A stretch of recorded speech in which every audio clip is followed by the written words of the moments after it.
Je vais parler de la sourate Al-Mulk et je vais la diviser en deux sessions.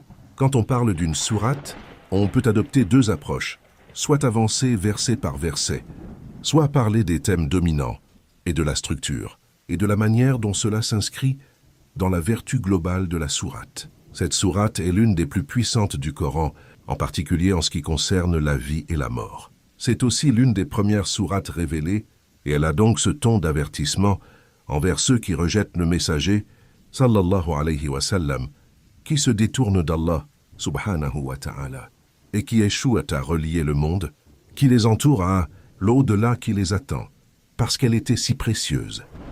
Vous constaterez souvent que ceux qui parlent le plus affectueusement des premières sourates mecquoises avaient une affinité particulière pour elles. Elle leur donnait une grande fermeté et une connexion à Allah, subhanahu wa ta'ala, alors qu'ils subissaient les pires formes de torture. Avant de continuer, prenez quelques secondes pour soutenir Balkis TV. Abonnez-vous à la chaîne, laissez un like et partagez cette vidéo autour de vous. Peut-être qu'un simple partage de votre part sera une cause de guidance ou de rappel pour quelqu'un et une récompense pour vous auprès d'Allah. Barakallahu fikum. On rapporte par exemple qu'Ibn Mas'ud, qui est le principal rapporteur des mérites de cette sourate, disait que lorsqu'il entre dans les sourates, qui commencent par Hamim, et c'est comme s'il se promenait dans de magnifiques jardins. C'était sa partie préférée du Coran. Pourquoi? Parce qu'il n'y a pas de jurisprudence. Tout tourne autour d'Allah, de la récompense, du châtiment pour ceux qui rejettent. C'est une connexion magnifique avec Allah subhanahu wa ta'ala, remplie d'un esprit qui insuffle la foi et donne de la fermeté face aux grandes épreuves. Nous trouvons aussi qu'il est celui qui rapporte les mérites de la sourate Al-Mulk. Elle a deux autres noms, celle qui empêche et celle qui sauve. Elle protège et elle délivre. Le prophète sallallahu alayhi wa sallam a dit qu'il y a dans le Coran une sourate de 30 versets qui intercède pour un homme jusqu'à ce qu'il soit pardonné. Dans d'autres versions, ces 30 versets intercèdent pour leurs compagnons. Subhanallah, dans ce hadith, il est question d'un homme précis. Le prophète sallallahu alayhi wa sallam a vu les scènes de l'au-delà. Il a vu un homme debout devant Allah subhanahu wa ta'ala et 30 versets venir, plaider en sa faveur jusqu'à ce qu'il soit pardonné. Les savants disent que la beauté de cela est l'idée de la persistance. La sourate plaide pour toi le jour du jugement. Il est important de noter que ces narrations ne précisent pas un moment particulier pour la récitation. Quand un hadith mentionne le mérite d'une sourate sans préciser le moment ou le nombre, cela indique la fréquence. La réciter souvent, méditer sur elle et agir selon elle. Il existe aussi une narration indiquant que le prophète ne dormait pas sans réciter Al-Mulk et As-Sajda. Une autre mentionne la protection contre le châtiment de la tombe pour celui qui la récite chaque nuit. Même si certaines chaînes de transmission ont des discussions, les savants disent qu'on peut espérer ce mérite. Au minimum, réfléchir sur la sourate empêche une personne de faire les actions qui mènent au châtiment, car elle est remplie du rappel de la mort et de l'au-delà. Commençons maintenant par le début. Le premier mot pourrait à lui seul faire l'objet d'une session entière. Tabaraka. Quand vous voyez quelque chose de beau, vous dites souvent « Subhanallah ». Certaines expressions ne peuvent être attribuées qu'à Allah.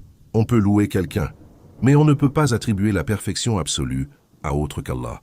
Tabaraka signifie qu'Allah est la source de toute bénédiction et que rien n'est béni sauf par lui. Toute la sourate parle de ce qu'Allah seul peut faire et donner. Aucun élément humain ne peut accomplir ce qui est mentionné dans ces versets.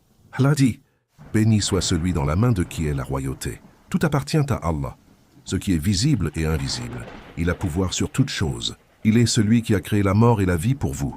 Éprouvez afin de savoir qui, parmi vous, est le meilleur en œuvre, non pas le plus nombreux en œuvre. Allah ne teste pas par jeu ni sans but. Il ne vous met pas à l'épreuve pour vous faire échouer. Il veut votre réussite, et il est pardonneur. » Les Arabes pensaient que la vertu se limitait à donner beaucoup. Aujourd'hui encore, certains pensent que la religiosité se résume à la charité.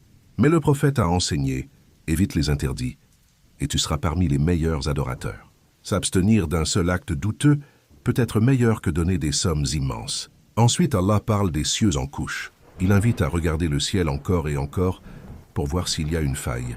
Le regard reviendra humilié et fatigué, incapable de trouver un défaut. Tout fonctionne en parfaite harmonie. Même ce que nous ne comprenons pas fait partie de sa miséricorde. Allah dit aussi qu'il a embelli le ciel proche avec des étoiles. Elles ont 3 fonctions. Embellir le ciel, repousser les démons et servir de repères aux voyageurs. Puis Allah décrit ceux qui ne voient que l'apparence de la vie d'ici-bas. À la mort, le voile est levé et la vision devient claire. En enfer, ils entendent le feu rugir. Les gardiens leur disent « Un avertisseur ne vous est-il pas venu ?» Ils répondent « Oui, mais nous avons démenti. Si seulement nous avions écouté ou réfléchi, nous ne serions pas parmi les gens du feu. » Ils reconnaissent alors leur faute. Puis Allah parle d'un autre groupe. Ceux qui craignent leur Seigneur dans l'invisible auront pardon et une immense récompense. Craindre Allah dans l'invisible signifie 2 choses. Le craindre sans le voir et le craindre lorsque personne ne vous voit. C'est l'excellence. Adorez Allah comme si vous le voyiez, et si vous ne le voyez pas, savoir qu'il vous voit. Ils auront le pardon d'Allah, le très pardonneur, et une grande récompense. Ceux qui doutaient disaient aux croyants, « Vous êtes dans l'erreur. » Mais Allah dit, « Vous aurez une grande récompense. » Qu'Allah fasse de nous parmi ceux qui la reçoivent. Si ce rappel vous a touché, n'oubliez pas de soutenir Balkis TV. Abonnez-vous à la chaîne. Laissez un like et partagez cette vidéo autour de vous. Chaque partage peut être une source de bien pour quelqu'un. Et une sadaqa pour vous, Inch'Allah. Barakallahu fikoum pour votre soutien et qu'Allah nous accorde à tous la sincérité et l'acceptation.